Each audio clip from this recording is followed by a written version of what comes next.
الحمد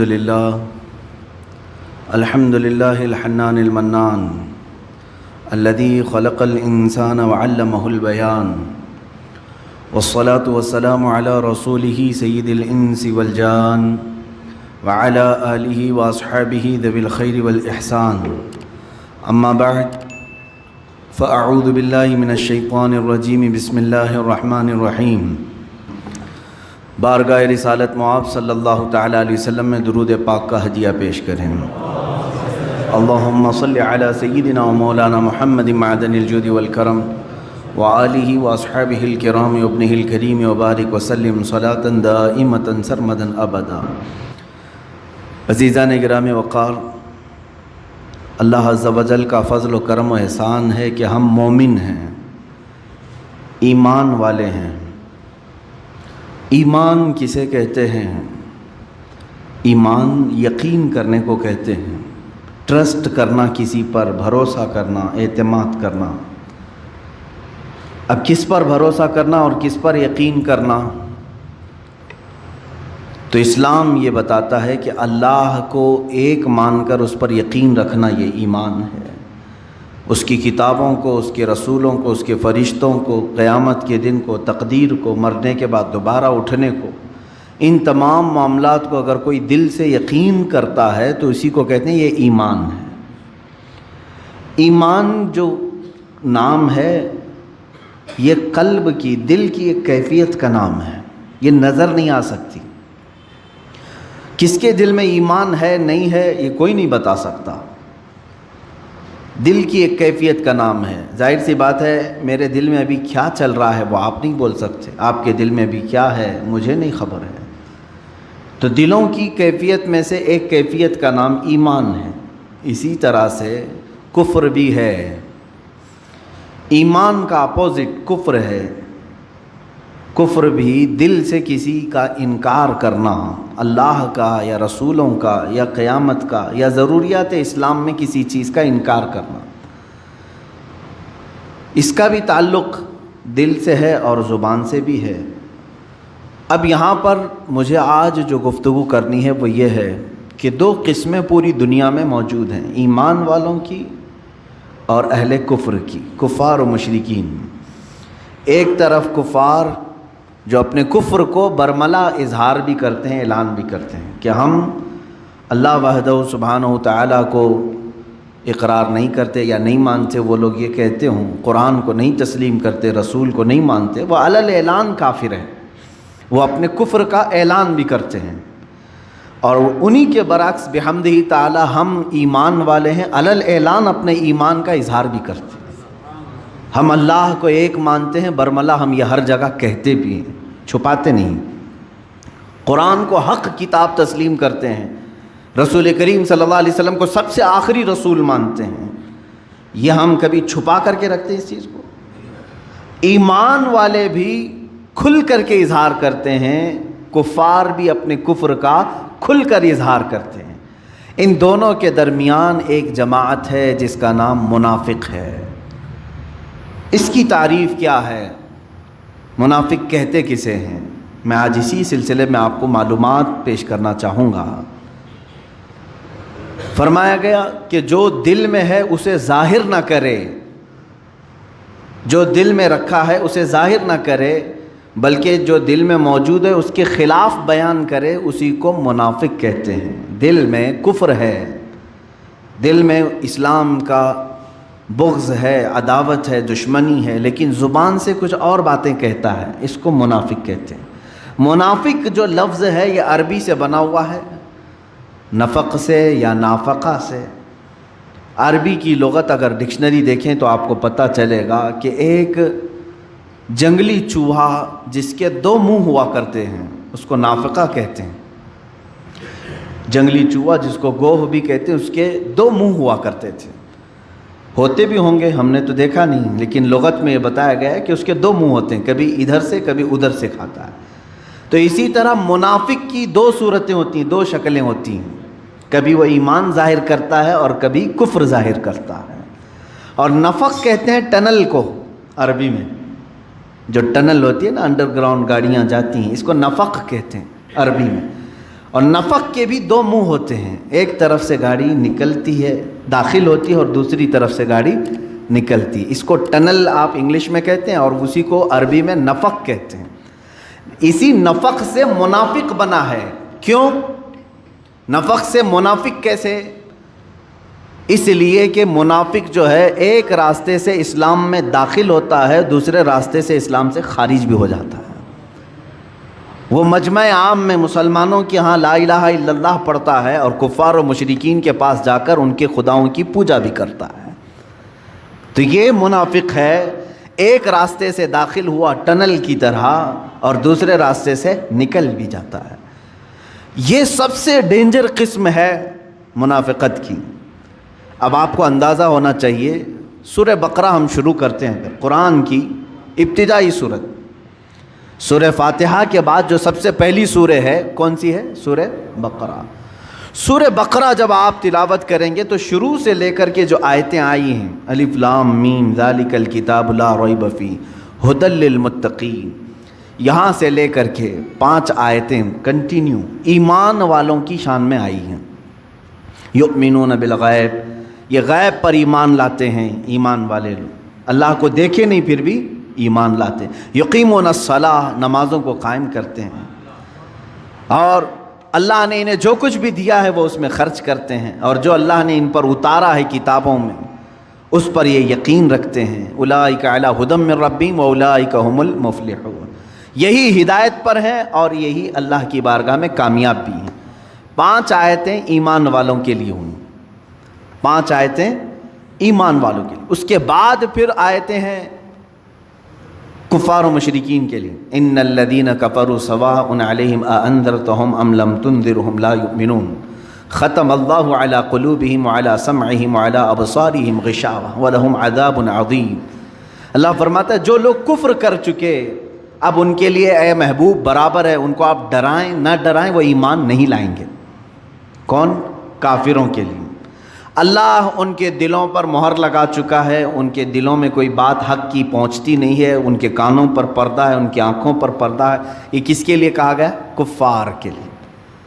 اب میں ترتیب آپ کو بتا رہا ہوں۔ سورہ بقرہ جو شروع کی سورہ ہے قرآن کی، شروع سے لے کر 5 آیتیں مومنوں کی شان میں آئی، 2 آیتیں کافروں کے مذمت کے لیے بیان کی گئی۔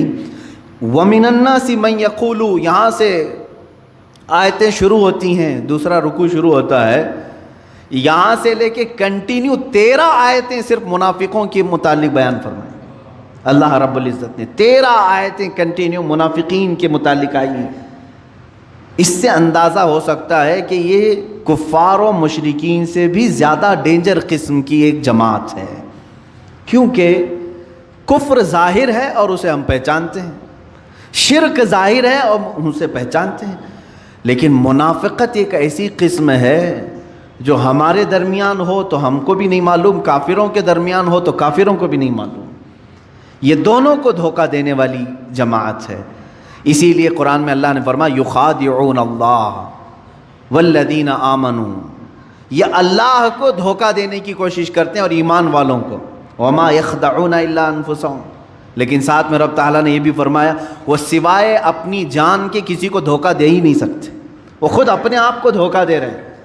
منافق کی پہچان کیا ہے؟ احادیث کریمہ میں بیان کی گئی ہیں، علامات بہت ساری اس کی ہیں، مشہور علامات میں ذکر کرتا ہوں۔ اللہ کے نبی صلی اللہ تعالیٰ علیہ وسلم نے فرمایا آیت المنافقی ثلاثۃ، اے مسلمانوں آج میں یہ قسم آپ کے سامنے جو بیان کر رہا ہوں، ڈر جاؤ اس بات سے کہ کہیں نفاق نہ آ جائے ہمارے دل میں، اس لیے کہ کفر آپ سے نہیں ہوگا، شرک نہیں ہوگا، آپ اس سے گھبراتے ہیں، دور بھاگتے ہیں، لیکن منافقت ایک ایسی چیز ہے کب تمہارے دلوں میں آ جائے پتہ بھی نہیں چلتا۔ کیسے آتی ہے وہ میں بتاتا ہوں۔ منافقت کی 2 قسمیں بیان کی گئی ہیں، ایک نفاق عملی ہے، ایک نفاق اعتقادی ہے۔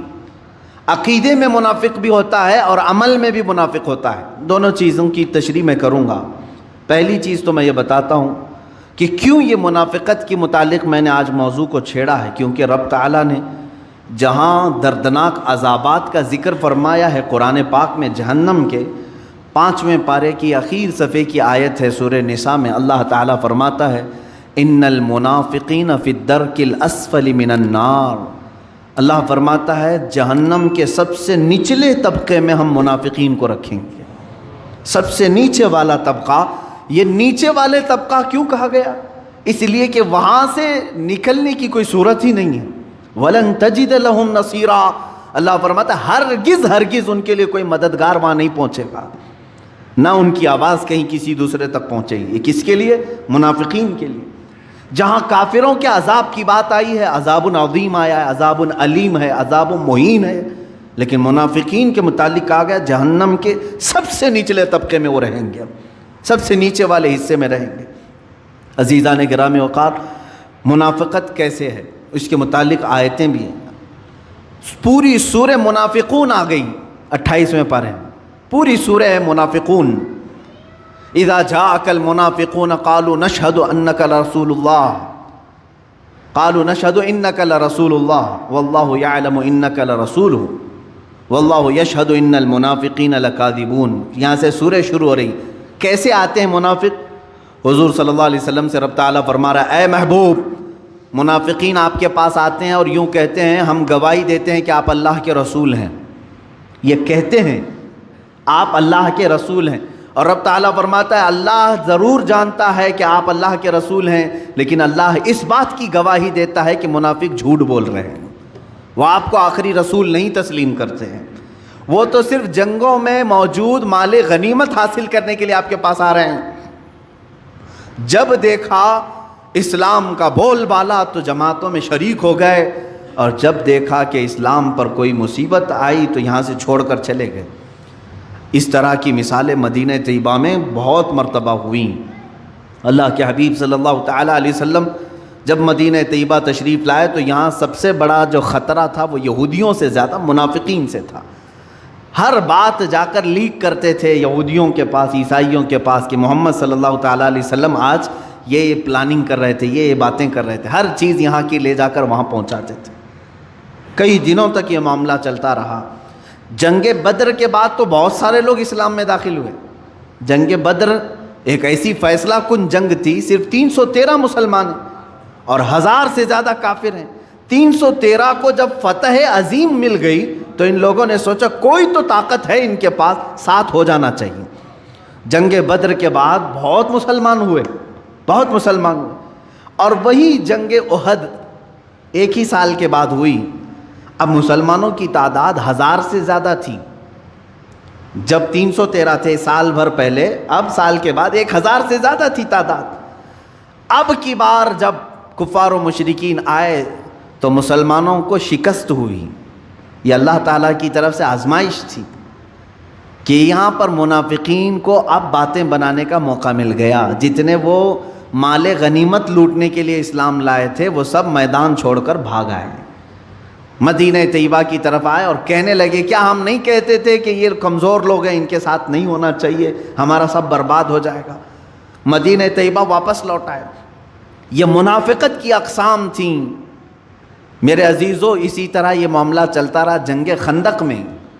جنگ خندق میں بھی کئی منافقین حضور صلی اللہ تعالیٰ علیہ وسلم کو چھوڑ کر صرف یہ بات کہہ کر کے آئے ہمارے مدینے میں عورتیں تنہا ہیں، ہم آپ کے ساتھ نہیں کھڑے ہو سکتے، دشمن کا خطرہ ہے، ہماری عورتیں بغیر گھر کے ہیں، بغیر چھتوں کے ہیں، ہم ان کے پاس جا رہے ہیں۔ اللہ کے حبیب صلی اللہ تعالیٰ علیہ وسلم کو اور ان کے جانثار صحابہ کو چھوڑ کر یہ پوری منافقین کی جماعت چلی گئی۔ یہ حضور صلی اللہ علیہ وسلم کے زمانے سے چل رہی بات۔ میرے عزیزو، اب میں منافقت کی اقسام بتاتا ہوں کہ ہمیشہ جس کی فطرت میں غدر ہے، دھوکہ ہے، وعدہ خلافی ہے، سمجھ لو کہ اس کے اندر نفاق آ گیا ہے، منافقت اس کے اندر آ گئی۔ علامتیں میں بتاتا ہوں، بخاری شریف کی بھی حدیث ہے، اللہ کے حبیب صلی اللہ علیہ وسلم فرماتے ہیں آیت المنافق ثلاثۃ، منافق کی علامتیں 3 ہیں، 3 مشہور علامتیں۔ اذا حدث كذب واذا اؤتمن خان واذا وعد خلف، او کما قال النبی صلی اللہ علیہ وسلم، فرماتے ہیں اس کی پہلی علامت یہ ہے کہ جب بات کرے گا تو جھوٹ بولے گا۔ دوسری علامت یہ، اس کے پاس اگر امانت رکھو گے تو کھا جائے گا، خیانت کرے گا۔ تیسری علامت یہ ہے کہ جب بھی وعدہ کرے گا تو مکر جائے گا، وعدہ خلافی کرے گا۔ یہ تو منافق کی اقسام بتائی گئی ہیں، جھانک کر کے دیکھ لو کہیں ان تینوں میں ہم تو نہیں پڑے ہوئے ہیں، مبتلا تو نہیں ہو گئے کہیں۔ خاص طور پر تاجر لوگوں سے، بزنس کرنے والوں سے مخاطب ہو کر کے بزرگوں نے فرمایا تمہیں کثرت سے جھوٹ کا سامنا کرنا پڑتا ہے، اور اس جھوٹ پر اگر تم نے کنٹینیو مداومت اختیار کر لی تو تم منافقت کے سٹیج پر پہنچ جاؤ گے۔ منافق کی ایک علامت یہ ہے کہ اپنی بات کو منوانے کے لیے بار بار قسمیں کھاتا ہے، اللہ کی قسم، کعبے کی قسم، قرآن کی قسم، کثرت سے وہ قسمیں کھاتا ہے منافق۔ اور جب بھی اس کے پاس کوئی امانت رکھی جائے تو خیانت کرتا ہے، صحیح طریقے سے اس کو نہیں لوٹاتا۔ امانت بہت قسم کی ہے میرے عزیزوں، صرف پیسہ ہی امانت نہیں ہے، کسی کی باتیں بھی تمہارے پاس امانت ہوتی ہیں، کسی کا مال تمہارے پاس امانت ہے، کسی کی بیٹی تمہارے پاس امانت ہے، کسی کے بچے تمہارے پاس امانت ہے۔ امانت کی بہت ساری قسمیں، اس میں خیانت کرنے والا منافق کی علامتوں میں شامل ہو گیا۔ اور جب کبھی وعدہ کرے تو وعدہ خلافی کرتا ہے، وعدہ کرتا ہے کہ میں فلاں تاریخ کو آپ کو پیسے دے دوں گا، میں فلاں تاریخ کو آپ سے ملاقات کر لوں گا، فلاں تاریخ کو یہ کام کر لوں گا، اور پھر مکر جاتا ہے۔ فرمایا گیا ہے اس کے اندر منافقت آ گئی ہے۔ یہ نفاق کی 3 بڑی علامتیں ہیں، بڑی علامتیں ہیں۔ اب جو 13 آیتیں میں نے جس کا ذکر کیا سورہ بقرہ میں، شروع سے لے کر دوسرے رکوع سے تیسرے رکوع تک اگر آپ پڑھیں گے، اللہ تعالیٰ نے صاف صاف ان کے طریقے بیان کیا۔ یہ خود میں خوش رہتے ہیں کہ ہم سب کو دھوکہ دے رہے ہیں، ہم صحیح ہیں باقی سب غلط ہیں، ہم سب کو ٹوپی پہنا چکے ہیں، وہ یہ خیال میں رہتے ہیں۔ اللہ ان کی اس چیز کو مسلمانوں کے سامنے کھل کر کے بیان کیا ہے۔ وہ خود اپنے زوم میں مبتلا رہتے ہیں کہ ہم سب کو دھوکہ دے رہے ہیں، حالانکہ اللہ ان کے دھوکے سے ہر مسلمان کو بچاتا بھی ہے، اللہ تعالیٰ محفوظ رکھتا ہے۔ اگر منافقین کے دھوکے سے ہم محفوظ نہیں رہتے تو یہ کب کے اسلام کی جڑیں کاٹ چکے ہوتے ہیں، کیونکہ یہ چوہے کی طرح داخل ہوتے ہیں جماعتوں میں اور قطر بھی نہیں کرتے ہیں۔ اگر ان کو کامیاب ہی ہونا ہوتا تو 14 صدیوں تک اسلام کا یہ پودا نہیں لہلہا رہا ہوتا، یہ کاٹ چکے ہوتے، یہ اپنی تمام تر کوششیں کر چکے ہوتے ہیں، بظاہر یہ کامیاب دکھتے ہیں لیکن مولا تعالیٰ ان کو خائب و خاسر اور ذلیل کرتا ہے ہر زمانے میں، ہر زمانے میں۔ میرے عزیزو، منافقت سے ہمیشہ بچنے کی کوشش کرو اور دعا کرتے رہو کہ اللہ میرے دل میں کبھی منافقت نہ آئے۔ یہ آتی کیسے ہے؟ اس کا سارا دار و مدار محبت رسول پر ہے۔ اگر یہاں ہلکی سی بھی بات خرابی آ گئی تو سیدھے اس کے اندر منافقت آ جائے گی۔ اگر نبی کی بات کو، میرے آقا صلی اللہ تعالیٰ علیہ وسلم کی بات کو ہلکا سمجھ لیا، کمتر سمجھ لیا، سمجھ لو کہ وہ گر گیا ایمان کے درجے سے اور منافقین میں آ گیا۔ ایک صحابی ہیں حضرت عمرو بن سعید رضی اللہ تعالیٰ عنہ، عمرو بن سعد یا عمرو بن سعید ہیں، یہ ان کا چچا تھا جلاس۔ یہ دونوں لوگ مدینہ طیبہ کے کنارے رہتے تھے۔ جلاس جو ہے حضور صلی اللہ تعالیٰ علیہ وسلم کی مجلس میں ہمیشہ حاضر رہنے والا، اور وہ اپنے چھوٹے بھتیجے کو عمرو کو لے کر کے بارگاہ رسول صلی اللہ تعالیٰ علیہ وسلم میں حاضر ہوتا تھا۔ جب بھی حضور صلی اللہ تعالیٰ علیہ وسلم کے جماعت میں حاضر ہو تو یہاں پر جو باتیں سنی جاتی تھی اس پر عمل کرنے کی کوشش کرتے۔ عمیر بن سعد، عمیر بھتیجے کا نام، یہ چھوٹی عمر کے تھے۔ چچا خود ہاتھ پکڑ کر کے بارگاہ رسول میں لے کر کے آتا تھا۔ ایک دن ایسا ہوا کہ چچا نہیں آیا، جلاس بن سویت یہ نہیں آیا، بھتیجا عمیر بن سعد یہ بارگاہ رسول میں حاضر رہا، اور حضور اکرم صلی اللہ علیہ وسلم نے اس دن ایک بشارت سنائی، اے لوگوں ان قریب اللہ تعالیٰ قریش پر ہمیں فتح عظیم عطا کرے گا اور ہم خانہ کعبہ شان سے داخل ہوں گے۔ حضور صلی اللہ علیہ وسلم جب یہ بشارت دیے، چھوٹی عمر تھی عمیر بن سعد کی، خوشی سے دوڑتے ہوئے آئے اور اپنے چچا جلاس بن سویت کو آ کر کے کہا، چچا معلوم ہے آپ کو آج اللہ کے رسول صلی اللہ علیہ وسلم نے کیا فرمایا؟ کہا کیا کہا؟